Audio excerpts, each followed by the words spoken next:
Hey everyone, what's good, people? What's good? And that's what I'm going to talk about in today's episode. What is good?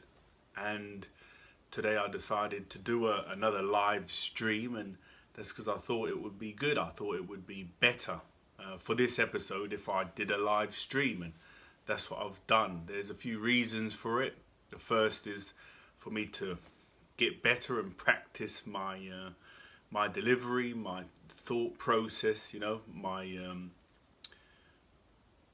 ability to interact with the camera and do it better. And on the other side, sometimes when I do the edits, I get caught up a bit on, the talking side of things. So I need to get more comfortable with the camera. So for me today, what's better, what's good is to do the video as a live stream, and that's what I'm going to speak about first. That's what the stream's called, What's Good, People, and that's what I'm going to start with. And then after a few minutes, I'll talk about some of the things that are happening with the channel going forward. And so yeah, I'll start with this. What's good? And it's easy to see for me today. The good or the better thing is to live stream this episode, and on other days it's better for me to do the edit and cut and do cutaways, etc. But this is a philosophical principle from, you find it a lot in Platonic philosophy, but it's everywhere really, and that's that everything aspires to the good. It tends towards the good, and if you ask yourself about a lot of the decisions you make from day to day, it's for that reason. Why did I start this YouTube channel? Why would someone start a podcast? Because they think it's a good thing to do. They think their life would be better with the vlog or the podcast than without it. And pretty much every decision that you make, if you analyze it more deeply than just the surface layer, you make these decisions because you think they're going to make your life better, that ultimately they're going to bring with them happiness. And yeah, if you quit your job or if you get a new job, you're doing that because you want to make your life better. If you leave a relationship, start a new relationship, it's because you're hoping that this thing, this change, this new beginning is going to benefit your life. It's going to make your life better. And so essentially that's why everything that we do really, from going to bed early, going to bed late, waking up early, I'm not going to name every single thing that people do because that would get boring pretty quickly, wouldn't it? But just look at what it is that you do, and even some negative things that we do. If we analyze them closely, we'll see that we actually think, or we do them because we think that they're going to bring good things with them, until we realize that, oh no, actually they're not. That's why it's the first principle of the Alcoholics Anonymous. Admit I am an alcoholic. You need to see that what you thought was good for your life, actually it's not so good for your life. So you admit that first. And yeah, if, like I spoke before on the vlog at the very beginning, I was getting a lot of like synchronicities and serendipities from the universe about, if you think you've got something to offer, then you should start. You should start a podcast or a YouTube channel and start giving what you feel you can offer, give it back. And I heard it the first few times and I thought, yeah, I reckon I could do a podcast or a YouTube channel. I could probably do that. But then the doubts and the doubts and everything swamped over it, and then it went away. And then again, it came back again, and the same thoughts arose, and it's like, yeah, I could do that. But again, doubt, negativity, life. But it got to a point where my desire to begin a YouTube channel was so strong that it was making my life worse by not starting. And if you go back and watch the first episode, Be Here with the Fear, I think it comes across quite nicely that I felt like I needed to begin this. And then when I actually tried to start, it was really difficult. I couldn't do it. And so I had to find a way to do it, because if I would have, again, given into that doubt and that wall, that hardship, then I would have started and life would have been worse. So if there's something that keeps coming up in your life and you keep thinking, oh yeah, I'd like to start that, or I'd like to try that, or that would be good, and it comes up a few times and it keeps coming up, and for whatever reason you keep putting it off, just go for it. You know, make whatever adaptations you need to in your life, and give it a go, because what's the worst that can happen? Ultimately, that in 6 months or a year's time, if you give it a good go, you're back where you are now, but with a hell of a lot more experience with you, you know, because whatever it is, it's all good experience. If it's the good or the bad, if you can take a few lessons out of it, then it's a good thing. And the next thing I wanted to speak about was just a few things that I've got planned for the channel. And if you subscribe, you would have seen the last upload I did was Plato's Dialogue Alcibiades as an audio ebook. And I'm not sure, I haven't seen audio ebook anywhere. Obviously there's audio books that you get from Audible and on the Apple Store, and there's ebooks, you know, PDFs, and you buy on your Kindle, but I've never seen them together, and that's what I've produced with. I did a few sections from Plato's Republic, but I thought, yeah, I want to do a whole dialogue, so I worked quite hard, and I've produced Plato's Alcibiades, and I've uploaded that for someone who might want to experience and enjoy that dialogue. It's there for them. And I've also just about finished the Bhagavad Gita with nice imagery of Sri Krishna and lots of different imagery to relate to the verse that's being spoken. And again, that's been quite a large product. And I've decided to do these things, I suppose, number one, because I would like that. If I went on YouTube, and I even do, I watch the Plato's Alcibiades on my phone, and it just helps me to take in the information.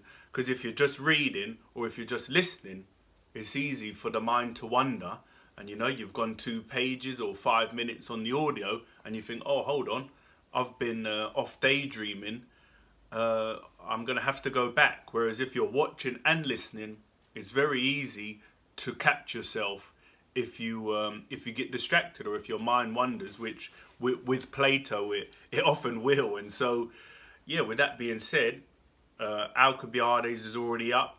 The Bhagavad Gita will be coming very soon, and I'm going to do more. Plato's got probably 20 dialogues, and they're all, I suppose, philosophers would say they're of different importance. And Iamblichus, a very famous Neoplatonist, says there's a specific order in which to do them. So I'm going to generally follow that order, and I'm going to do more. And I'm going to do more, if you like, sacred texts from the East, which has benefited my life. And then if I begin talking about them, bringing quotes from them or concepts from them, I can then say, yeah, it's right there. If I bring a passage from the Alcibiades and relate that to modern life, I can then say, go and have a look. There's the whole book. So, yeah, that's what I like, and that's what I'm doing, and I'm going to do more of it. And I hope that some of you can enjoy it too.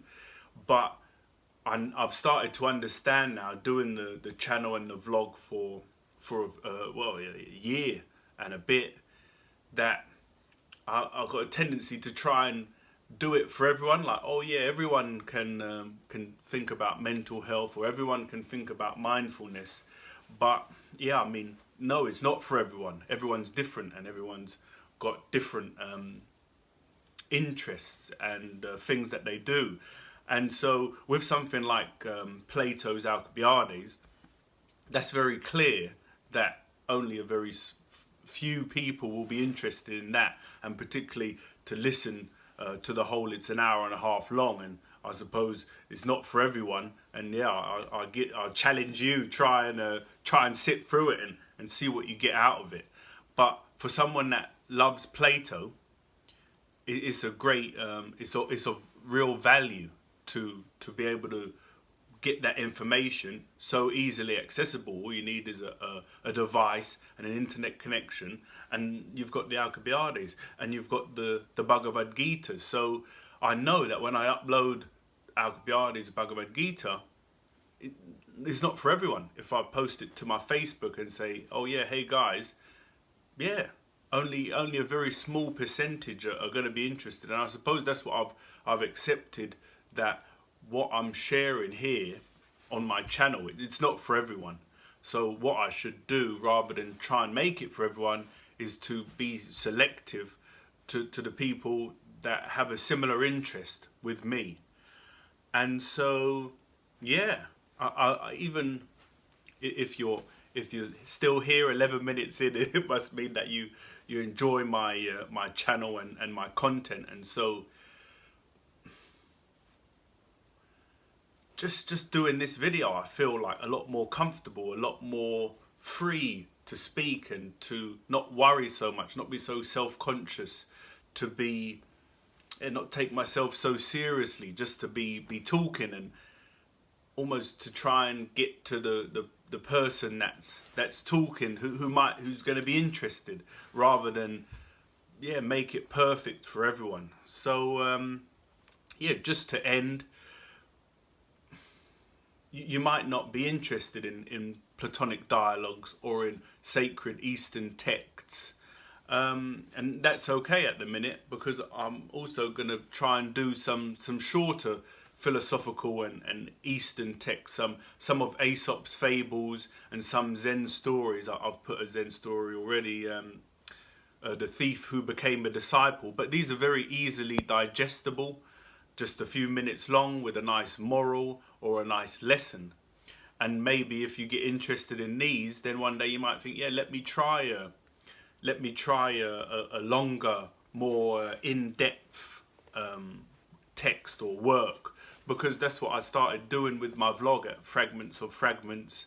It was to share a little fragment of something in the hope that the person consuming the content would see it and read it and think, wow, that's really interesting, and then go away and look deeper into it. So that's why I would share lots of different things, so that hopefully I could inspire someone to broaden their knowledge out and to make their life better by doing so, because that's what's happened to me. You know, I've found, to begin with, psychological text and psychological exercises, then philosophical, then religious, and through all my readings and studies, I've come to understand that ultimately it's all pointing to the same thing. And I suppose that's what I'm going to try and touch more on in my channel. So yeah, go and check out the Alcibiades and see what you think. And the next Platonic one I'll probably do is going to be Gorgias, but that's quite a long one. And Bhagavad Gita's coming very soon, a few of Aesop's fables, and maybe I'll start doing more live chats, because then I can just sit down and do my chat, share what I want to share, and then move on with other things. And so if you're still with me, thanks for watching, and subscribe to the channel if you haven't done so already. And if you know anyone who might be interested in sacred Eastern texts or philosophical dialogues or short fables and moral stories, why not ping them the link and share it, and let's get some more people involved in the channel and try and grow it up. So yeah, leave a comment if you don't mind, about what sacred text you might like to hear, or if you've read any of the sacred texts. Well, ones I plan to do, the Tao Te Ching's quite short, the Dhammapada's quite short, and obviously the Bhagavad Gita. So yeah, obviously a 400-500 page work is going to take me months to do, so I'll just stick to the shorter ones. But have you read any of these?